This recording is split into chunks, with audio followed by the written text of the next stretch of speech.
అందరికీ నమస్కారం. Welcome to it's you TV. ప్రస్తుతం మనతో పాటు ఉన్నారు ప్రముఖ న్యూమరాలజిస్ట్ శ్రవంతి గారు. అమ్మతో మాట్లాడి మనకున్న సందేహాలన్నింటినీ కూడా నివృత్తి చేసుకునే ప్రయత్నం చేద్దాం.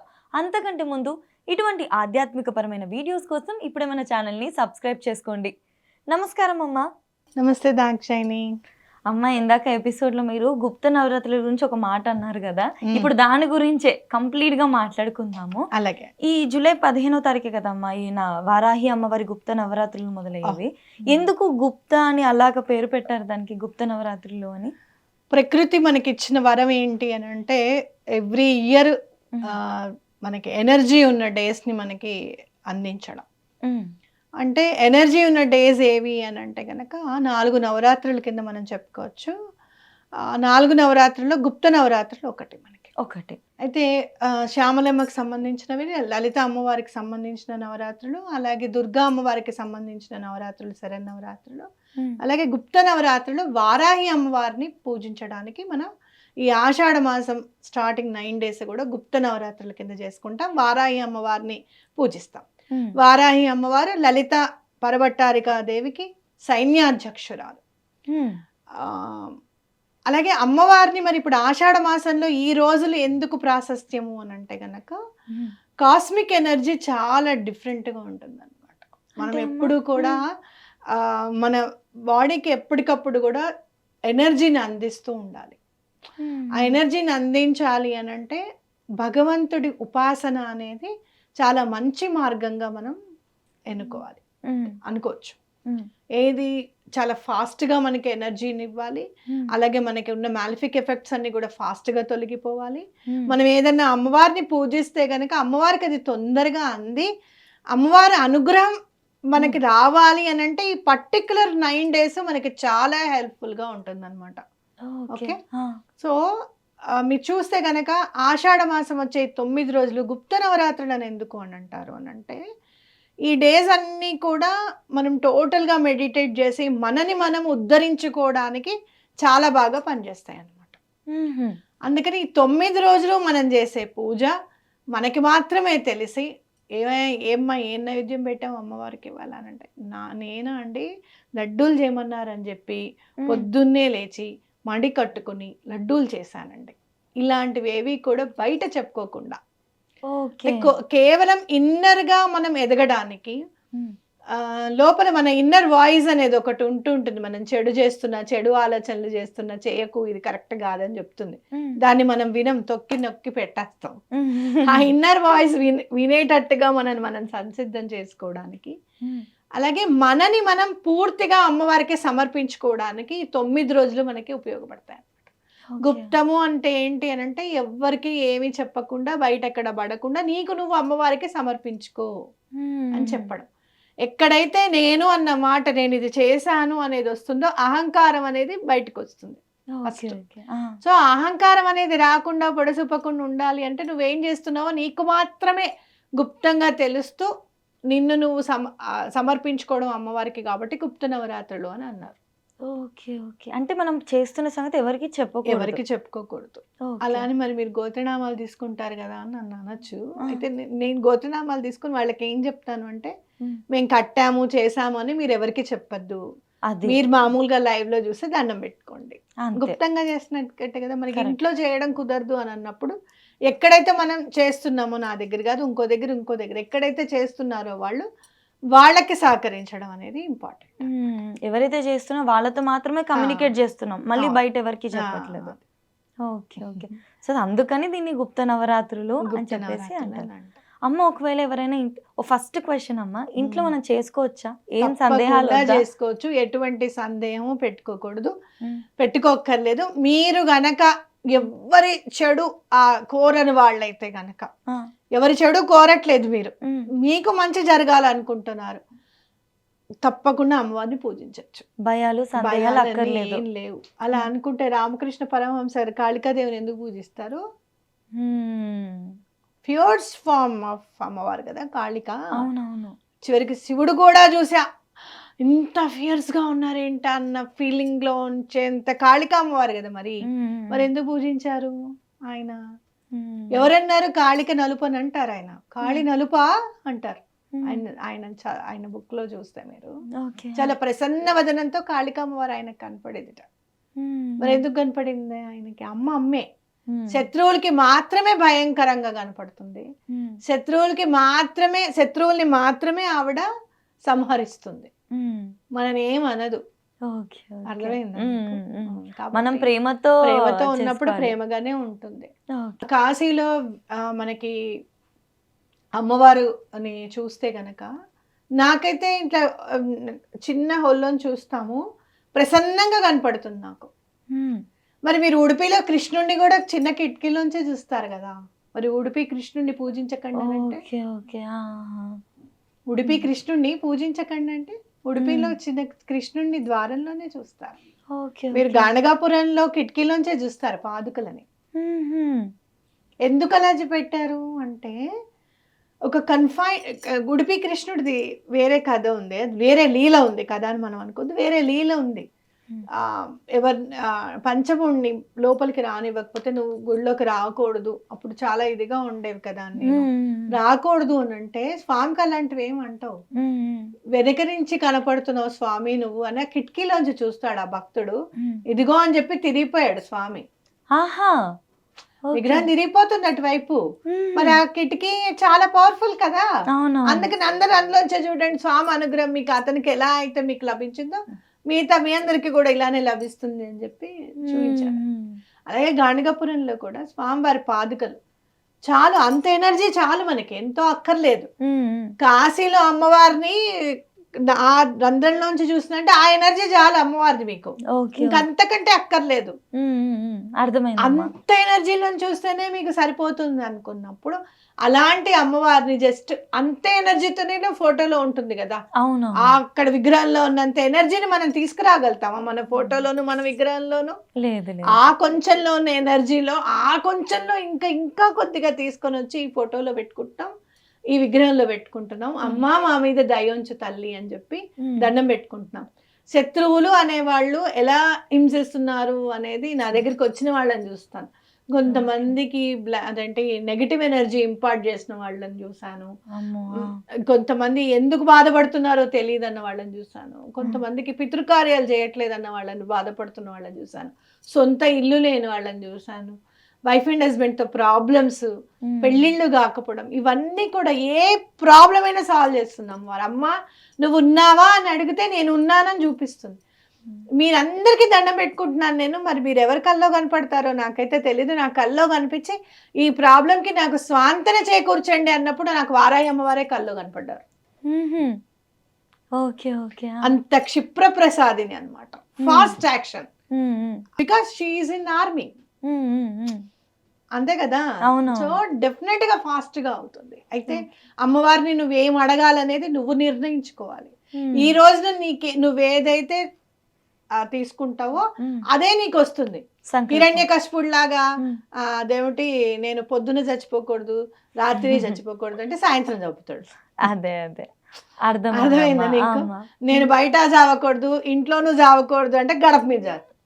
సో నువ్వు అంత తపస్సు చేసిన తర్వాత నువ్వు ఏం కోరుకున్నావు అనేది కదా హిరణ్యకశిపుడు మనకి నేర్పించింది. సో ఇక్కడ నువ్వు దండం పెట్టుకుంటున్నప్పుడు అమ్మవారు రెడీ ఉంటారు ఏదన్నా ఇవ్వడానికి, కానీ నువ్వేం దండం పెట్టుకుంటున్నావు, నువ్వు ఏదైతే కోరుతావో అది మళ్ళీ నీ దగ్గరికి వస్తుంది. What you gives comes around అనేది గుర్తు పెట్టుకొని ఒళ్ళు దగ్గర పెట్టుకొని అడిగితే చాలు. అంతే, నన్ను ఎవ్వరు ఇబ్బంది పెట్టకుండా ఉండేటట్టు చూడమ్మా అని దండం పెట్టుకోవడం అనేది ధర్మం. నన్ను ఇబ్బంది పెట్టిన వాళ్ళని నువ్వు ఇబ్బంది పెట్టమ్మా, ఆవిడనే నువ్వు కనుక దాన్ని ఏమంటారు వర్క్ ఇచ్చావు అనుకో, ఆవిడ చేస్తారేమో కానీ వాళ్ళకి మళ్ళీ వర్క్ చేస్తారు. అవును, మళ్ళీ తిరిగి కొడుతుంది. సో అది గుర్తు పెట్టుకోవాలి, అది గుర్తు పెట్టుకొని చేసుకోవచ్చు. సప్తమాతృకలు అన్నప్పుడు మీరు దేంట్లో అలర్ట్గా ఉండాలి అంటే దీంట్లో అలర్ట్గా ఉండాలి. మిగతా దేవి దేవతలు సాత్వికంగా ఉన్న వాళ్ళు ఏంటంటే తెలియక అడిగాళ్లే పాపం అని అనుకుంటారు. వీళ్ళు అలా కాదు, నీ జ్ఞానాన్ని మొత్తం ఉపయోగించాలి ఇక్కడ. కరెక్ట్, నీ అంతరాత్మని మొత్తం టైట్ గా అసలు ఎంత నువ్వు ప్యూర్ సోల్తో ఉండాలి. నువ్వు ఈ దేవతల్ని పూజించినప్పుడు సప్తమాతృకల్ని కానీ లేదా దశమహావిద్యల్ని కానీ పూజించినప్పుడు మొత్తం నువ్వు ప్యూర్ సోల్ అయిపోవాలి. అంతే. అవ్వడానికి ఛాన్స్ రావాలంటే నువ్వు పూజించాల్సిందే, కరెక్ట్. ఇందులోకి రావాల్సిందే.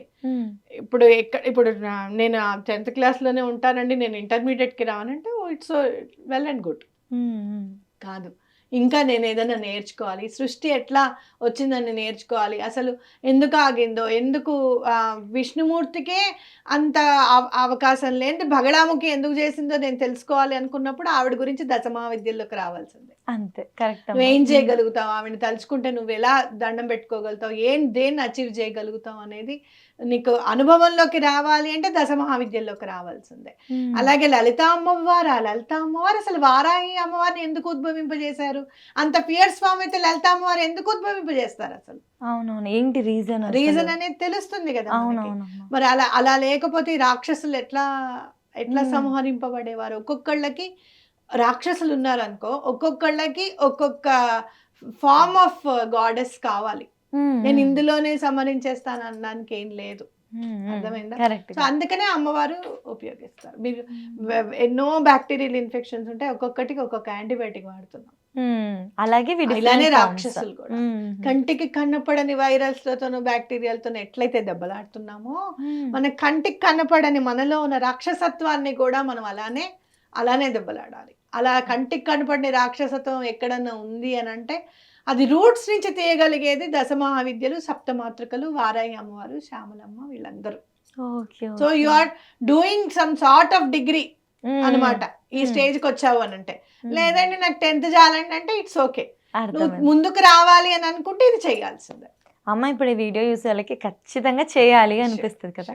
ఒకవేళ మనం చేయలేని పక్షంలో గోత్రాలు ఇవ్వచ్చు, ఎవరైతే చేస్తున్నారో గోత్రనామాలు ఇవ్వండి, నేను నెంబర్ ఇస్తాను, గోత్రనామాలు ఇవ్వండి, అలా చేసుకోవచ్చు హ్యాపీగా. మనకి చేయలేని పక్షంలో అక్కడ మన పేరు పైన అవుతుంది. ఒకవేళ ఇంట్లో ఎవరైనా చేసుకోవాలనుకుంటున్నారు అనుకోండి, వాళ్ళకి పూజా విధానం ఏంటి? పూజా విధానం చక్కగా అమ్మవారి చిత్రపటం తీసుకొచ్చుకోండి, అమ్మవారిని చక్కగా కూర్చోబెట్టుకోండి, పంచ పూజలు చేయండి. మీరు స్టార్టింగే చేస్తున్నారు, అమ్మవారికి వారాహినే చేస్తున్నారు, ఒక సంవత్సరం చేసి ఇంకో సంవత్సరం మీరు మానేశారు అనుకోండి, పంచ పూజ ఫోటో పెట్టుకోవాలనుకుంటే మీ ఇంట్లో గోరగా ఉంది, మీ వల్ల కావట్లేదు, ఒక పసుపు ముద్ద చేసుకొని పెట్టుకోండి అక్కడ, ఆవిడే వారాహి అమ్మవారు అనుకోండి. మీరు అమ్మవారు సినిమా వచ్చేదాకా అమ్మవారు ఆ గెటప్ లో లింగాకారంలో ఉండే అమ్మవారికి కళ్ళు ముక్కు ఉంటుందని మనకు తెలియదు. కరెక్ట్, అవునా కాదా? అలానే చక్కగా పసుపు ముద్ద తెచ్చుకొని పెట్టుకోండి. అమ్మవారికి దీపాలు ఆవ నూనెతో వెలిగించాలి, మస్టర్డ్ ఆయిల్. ఈవినింగ్ 7:30కి పూజ స్టార్ట్ చేయాలి, చంద్రోదయం అయిన తర్వాత. అమ్మవారికి రౌండ్ గా ఉన్నవి ఏవైనా ఇష్టం, రవ్వ లడ్డూలు అవి నైవేద్యం పెట్టండి, ఆవ నూనెతో దీపం పెట్టండి. ధూపం వేయడం అమ్మవారికి చాలా ఇష్టం, బెల్లం పానకం ఇష్టం అమ్మవారికి. అలాగే అమ్మవారివి 12 నామాలు ఉంటాయి, అవి చదువుకుంటే చాలా మంచిది. ఓపిక ఉన్న వాళ్ళు వారాహి అమ్మవారి కవచం చదువుకోవచ్చు, వారాహి అమ్మవారి సహస్రనామ స్తోత్రం కూడా చదువుకోవచ్చు. ఓ రోజు నేను ఇలానే వారాహి అమ్మవారి పీట పెట్టి 4 పువ్వులు పెట్టారు. పెట్టిన తర్వాత నాకు చాలా ఇంపార్టెంట్ వర్క్ అనమాట అది ఇట్లా 2 చేతులు ఎత్తి, అమ్మ నువ్వే చేయాలి ఈ పని, ఇంకా ఎటువంటి పరిస్థితుల్లో నీ పని చేసి పెట్టమ్మా అనగానే 4 వైపుల నుంచి 4 పూలు పడ్డాయి. అర్చన చేసే అతను ఒక్కసారి నన్ను ఇట్లా అలా చూసాడు, అంతే. ఇప్పటికీ నాకు ఎంత సంతోషం అనిపిస్తుందో. అసలు అంత తొందరగా పలకాల్సినది ఏంటి అమ్మవారికి? నువ్వు అందరి వైపు చూస్తున్నావు, నా వైపు చూడట్లేదని అనుకున్నావు ఒక రోజు. పక్కన ఉన్న అతను తామర పువ్వు అమ్మవారి ముఖం మీద పడింది, ఆ తామర పువ్వు వెంటనే నా వైపు తిరిగింది. ఇట్లా మనం బిందెకి కట్టి అమ్మవారిని కూర్చోబెడతాం అనమాట. అమ్మవారిది ఇక్కడి వరకు చక్కగా ఫేస్ అది దొరుకుతుంది, మనం కొనుక్కొని పెట్టుకుంటాము. పెట్టుకున్నప్పుడు నువ్వు అందం చూస్తున్నాను చూడట్లేదు అన్న, ఇలానే నేను అండంగానే పక్కన ఉన్న తను పువ్వు అమ్మవారి ఫేస్ మీద పడి నా వైపు తిరిగింది. అంత తొందరగా పలుకుతుంది అమ్మ. మీరు ఒక్కసారి మనస్ఫూర్తిగా చేసుకోండి పూజ. మీకు ఇంకోటి కూడా చెప్తున్నా, ఇంట్లో ఎవ్వరు మీకు అలవ్ చేయట్లేదు. జస్ట్ 7:30కి స్నానం అది కంప్లీట్ చేసేసుకొని మీరు చక్కగా బొట్టు పెట్టుకొని అమ్మవారు మీ ఎదురుగుండా ఉన్నారనుకోండి, 12 నామాలు చదువుకొని చేతులు ఎత్తి అమ్మకి దండం పెట్టండి, ఇదమ్మా నేను నీకు చేయగలిగేది. చక్కగా ఒక బెల్లం పానకం వెళ్ళి అప్పుడు దేవుడి దగ్గర పెట్టుకొని దండం పెట్టేసుకొని ఒక 10 నిమిషాలు అయిన తర్వాత తాగండి. అమ్మ ఎంత అమేజింగ్ గా పలుకుతుంది అనేది మీరు నెక్స్ట్ ఇయర్ అందరినీ ఒప్పించి మీరే చేసుకుంటారు అప్పుడు. అంతే, ఇంకా ఆ విల్ అనేది మనకు వచ్చేస్తుంది ఇంకా ఆ టైంకి. ఓకే అమ్మ. అమ్మ ఇంకోటి కలశం పెట్టుకోవడము, అఖండ దీపం పెట్టుకోవడం ఇలాంటివి ఏ సందర్భాల్లో పెట్టుకుంటారు? నవరాత్రులు అంటేనే అఖండ దీపం పెట్టుకోవడము. హుహు. ఈ నవరాత్రుల్లో ఏంటంటే బ్రహ్మచర్యం ఖచ్చితంగా పాటించాలి. హ్మ్. అలాగే హ్మ్. తామసమైనవి కూడా నాన్ వెజ్ అవి తినకూడదు. ఉల్లిపాయ, వెల్లుల్లిపాయ కూడా తినకూడదు. ఓకే. ఓకే. ఓకే. ఆ! తినకుండా ఉండాలి. దీపం వెలిగించుకునేటప్పుడు ప్రతిరోజు చక్కగా నూనె హ్మ్. ఎంతవరకు ఉందో వడ్డించుకుంటూ చూసుకుంటూ, పువ్వు అనేది ఖచ్చితంగా మార్చాలి. ప్రతిరోజు పువ్వు పెట్టాలి హ్మ్. అక్కడ. అఖండానికి కూడా దండం పెట్టుకోవాలి. వీలుంటే ఓకే. గనుక పెట్టుకోవచ్చు. ఆ! అలాగే కలశ స్థాపన కూడా చేసుకుంటారు. హ్మ్. అలా కుదరని వాళ్ళు, కలశం పెట్టుకోవడం ఆనవాయితీ లేని వాళ్ళు పెట్టుకోకపోయినా పర్వాలేదు. ఓకే. ఓకే. సో, దీపం అనేది అఖండ దీపం అనేది ఖచ్చితంగా ఉంటుంది. కలశం అనేది ఆనవాయితీ ప్రకారం పెట్టుకుంటారు. అవును. ఓకే. ఇంకా ఏమైనా నియమాలుంటాయమ్మా పాటించడానికి ఈ నవరాత్రులప్పుడు? ఎవ్వరిని పరుష వాక్యం మాట్లాడకుండా ఉండడం. అంటే? అంటే తిట్టకుండా ఉండాలి. ఓకే. ఓకే. ఆ! ఎవరిని తిట్టకుండా, దెబ్బలాడకుండా హ్మ్. ఉండడం. పిల్లల్ని గూడా తిట్టడం. పొద్దున్నే లేవండి కొన్ని కొన్ని ఇళ్లలో నేను జూస్తాను. ఆ బాక్స్ సర్దిచ్చెళ్ళే లోపల వీళ్ళకి బీపీ ఎంత పెరిగిపోతుందా అనిపిస్తుంది నాకైతే. ఒక మినీ వారే అవుతది ఇంట్లో. అసలు 10 నిమిషాలు ముందు లేస్తే అయిపోతుంది గదా! అని గూడా అనిపిస్తుంది. హ్మ్. ఓసారి అవుతుంది లేట్ అవుతుంది. ఏదన్నా అవుతుంది. హ్మ్. అంటే మార్నింగ్ మీ మూడ్‌ని పాడు జేసుకోవద్దని జెప్తా. మొన్న గూడా మా చిన్న పాపకి అదే చెప్పా. వ్యాన్ రాలేదు. లేట్ అయింది కరెక్టే. స్విచ్ ఆఫ్ ఉంది. మూడంతా పాడైపోయి కళ్ళమ్మట నీళ్ళు పెట్టుకొని టీచర్ నన్ను తిడుతుంది అనుకుంటే వెళ్ళింది. నేను ఇవాళ అడిగా టీచర్ నిన్ను తిట్టిందా అని అడిగా. లేదు హ్మ్. ఆ టీచర్‌లకు వేరే పనుండి వాళ్ళందరూ ఒక దగ్గరికెళ్లారు. ఆ! మేము ఎప్పుడొచ్చామో ఏంటో ఫస్ట్ పీరియడ్ అసలు ఎవరు చూసుకోలేదంటే నేను అదే అన్నా చూసావా హ్మ్. నువ్వు మనసు ప్రశాంతంగా అట్టు పెట్టుకోమ్మా. అట్లాంటివి ఏం పెట్టుకోకు. ఆహ్, బాగా డిజైన్‌గా ఫీల్ అవుతూ ఎందుకు బుక్ అవ్వట్లేదు. అయ్యో! ఇప్పుడేమవుతుందా అని అనుకుంటుంటే నీకు సహకరించదు. హ్మ్. నీ ఇంటెన్షన్ అనేది రీచ్ అవ్వదు యూనివర్స్‌కి. నీ ఓకే. ఇంటెన్షన్ రీచ్ అవ్వాలి. అప్పుడే అవుతుందమ్మా ఉండని చెప్పి నేను కామ్ డౌన్ చేశాక ఆటో బుక్ అయింది. అప్పటిదాకా క్యాన్సిల్ చేసిన వాడొచ్చాడు. హ్మ్. వెళ్ళింది. అక్కడేం తిట్లు పడకుండా ఉంది. నువ్వేం అవును. కావాలని చేయలేదు కదా! అవునవును. సో, ఇది పెట్టుకోకూడదు. అట్లా హ్మ్. రిజిడ్ మెంటాలిటీస్ గట్టిగా అరవడం అలాంటివి ఏం చేయకుండా, సాత్వికమైన ఆహారం తిని, సాత్వికంగా ఉండడం అనేది ఇంపార్టెంట్ ఈ 9 రోజులు. ఓకే. అప్పుడు నువ్వేమిస్తున్నావో అది నీకు రిసీవింగ్ వస్తుంది ఖచ్చితంగా. ఈ హుహు. 9 డేస్ మనకొక ప్రాక్టీస్‌గా గూడా ఉంటుంది. ఓకే అమ్మ. అమ్మ ఎవరైనా పిల్లలు కానివ్వండి, లేకపోతే అసలు పూజ చేసుకోవడమే కుదరని పరిస్థితుల్లో ఉన్న వాళ్ళకి ఏదైనా మంత్రం చెప్తారా? అంటే ఫ్రెష్ అయ్యాక అలా చదువుకొని బయటికెళ్ళడానికి? వారాహి అమ్మ నన్ను రక్షించు అని 2 చేతులెత్తి ఆవిడ మీ ముందున్నట్టే తలుచుకొని దండం పెట్టుకోండి. దీనికి మించింది లేదు. అంతే. ఖచ్చితంగా అమ్మ. చాలా బాగా వివరించారు. చక్కగా ఈ వీడియో చూసిన వాళ్ళందరికి కూడా ఏవైనా భయాలు, సందేహాలుంటే అవి తొలగిపోయి చేసుకోవచ్చు అన్న ఒక ధైర్యం అయితే డెఫినెట్‌లీ వస్తుంది. హ్యాపీగా వాళ్ళు చేసుకోవాలి. వాళ్ళు అనుకున్నవన్నీ జరగాలి.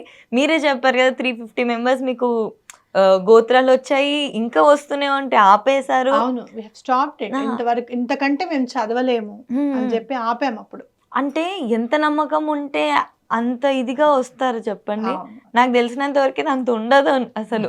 ఎంతో నమ్మకం వస్తే గాని చాలా అలా రీచ్ నమ్మారు. ఔట్ అవ్వరు అవును. అసలు అలాగా. హ్మ్. చాలా మంచి విషయాలు మీకు చెప్పారమ్మా. చెప్తాను. హ్మ్. ఒకప్పుడు బాబా గారిని పూజించొద్దు అని చెప్పిన వాళ్ళే, హ్మ్. మాకు తెలియదండి బాబా గురించి. మేము ఇప్పుడు నమ్ముతున్నామండి అని చెప్పి వీడియోలు వదిలారు మళ్ళీ. వీడియోలు అవునా? పెట్టారు. అప్పుడేమో ఓకే. తిట్టిపోసారు. ఆ! తర్వాత బాబా గురించి వీళ్ళు చెప్తే మాకు అర్థమైందండి. సనాతన ట్రావెలర్ పాపం నిజంగా షిరిడి బాబా గారి గురించి అతను చేసే వర్క్ అంతా ఇంత కాదు. హ్మ్. ఒక్కొక్కళ్ళని ఎన్నుకుంటాడు గురువు. అరే నా హ్మ్. గురించి చెప్పరా నువ్వు? హ్మ్. హ్మ్. ఆయన ఏం చెప్పుకోడు నేను గురువునని చెప్పుకోడు. హ్మ్. హ్మ్. సరే నేను చెప్తాను అంటే కాదు అని అనడు. చెప్పమని అని అనడు. కానీ నిజంగా బాబా గారు అతన్ని ఎన్నుకున్నారనిపిస్తుంది నాకు. హ్మ్.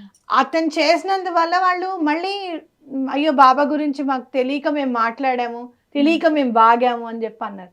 కానీ ఎంతమంది బాబాని పూజించడం మానేశారో. ఆ ఆ ఎఫెక్ట్. ఎఫెక్ట్ హ్మ్.